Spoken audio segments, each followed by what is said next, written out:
Welcome to This Explainer. Today, we're diving into something that is deeply personal, but honestly incredibly common. We're talking about that agonizing struggle of making difficult decisions. We're going to break down some fascinating insights into how we can actually find our own internal answers instead of constantly relying on external advice. So we'll look at the psychology of why we get stuck and then explore a really powerful counseling tool to help you break free from that paralysis. So think back to a recent time when you were facing a really tough choice. Have you ever confided in a trusted friend, completely poured your heart out, and then walked away feeling worse? Like your mind is somehow heavier? Or you're even more lost than before? It's incredibly frustrating, right? You wanted clarity, and you ended up with a cloud of doubt. But as our source material suggests, this isn't because your friends give terrible advice. The issue actually lies in the fundamental nature of how we seek advice. See, when you talk to family or close friends, you're talking to people who usually share your background and worldview. And because they care about you, they naturally project their own anxieties onto your situation. Their advice almost always defaults to safety. They'll tell you things like, oh, don't push yourself or just play it safe. And they definitely mean well, but hyper-focusing on risks rarely propels you forward, does it? It just anchors you exactly where you already are. And this brings us to a somewhat harsh but totally necessary truth.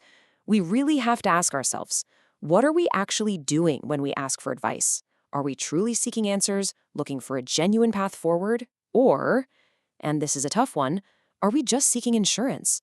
Because often, deep down, we already know what we want to do. We have the answer. But we seek out opinions to diffuse the responsibility. Subconsciously, we want a scapegoat, so that if things go wrong, we can just say, well, they told me to do it.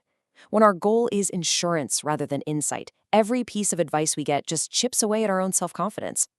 Okay, let's get into part 1, the psychology of the rut. So why exactly do we get stuck in this endless loop of avoiding decisions?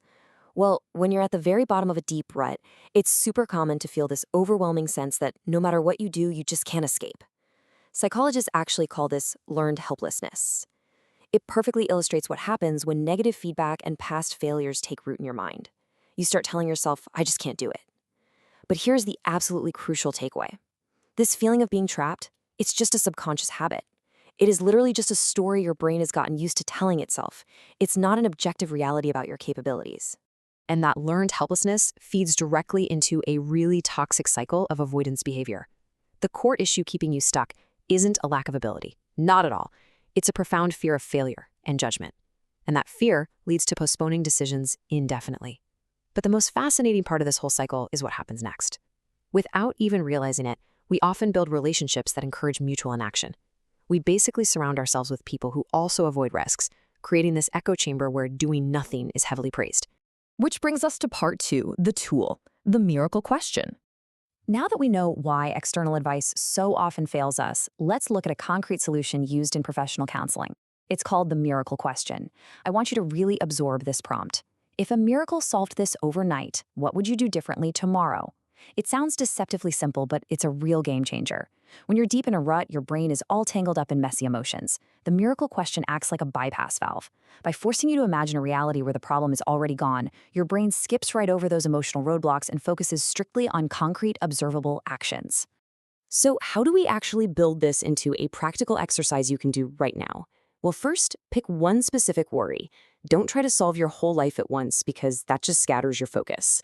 Second, vividly imagine that overnight miracle. Third, and this is absolutely critical, focus purely on your very first physical action in that post-miracle world. What do you do? Who do you call? And finally, wait 10 seconds. Don't rush it. Just let your intuition naturally surface the answer. Moving right along to part 3, visualizing the shift, reframing. When you practice that 4-step process, something fundamental physically shifts in your brain. This is known as reframing. It's essentially changing the camera angle on your own life. Normally, we look at our problems from a stuck present, staring forward into this terrifying, uncertain future. But the miracle question forces cognitive reframing. You mentally teleport to a solved future, and you look backward. By temporarily putting aside that it's impossible mindset, you reveal entirely new, actionable possibilities that were completely invisible when you were stuck in the rut. And the truly beautiful thing about this process is the sheer quality of the answer you receive. An answer generated from within utilizes your own unique life experience, your nuanced emotions, and your subconscious. Think about it. Borrowed advice has to pass through someone else's filter and someone else's fears. But an answer you pull from yourself using the miracle question, that is custom built for your exact situation. And that makes it infinitely more practical and honestly just so much easier to actually act upon. Let's wrap up with part 4, cultivating the habit of self-trust. Making this tool a permanent part of your daily life requires a real shift in how you operate. The source material leaves us with a firm but deeply empathetic challenge. You have got to stop asking for dissenting opinions just to justify your own inaction. Seriously, if you want to break free from learned helplessness, stop using other people's cautious advice as a shield.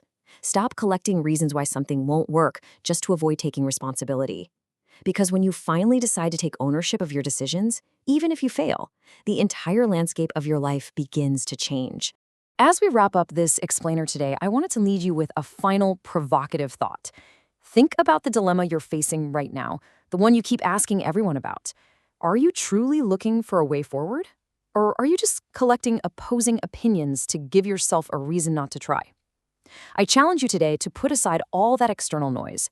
Trust yourself. Ask yourself the miracle question, listen to the answer, and just take one step forward. Thanks for joining me on this explainer, and I really hope this helps you find the answers that are already waiting inside you.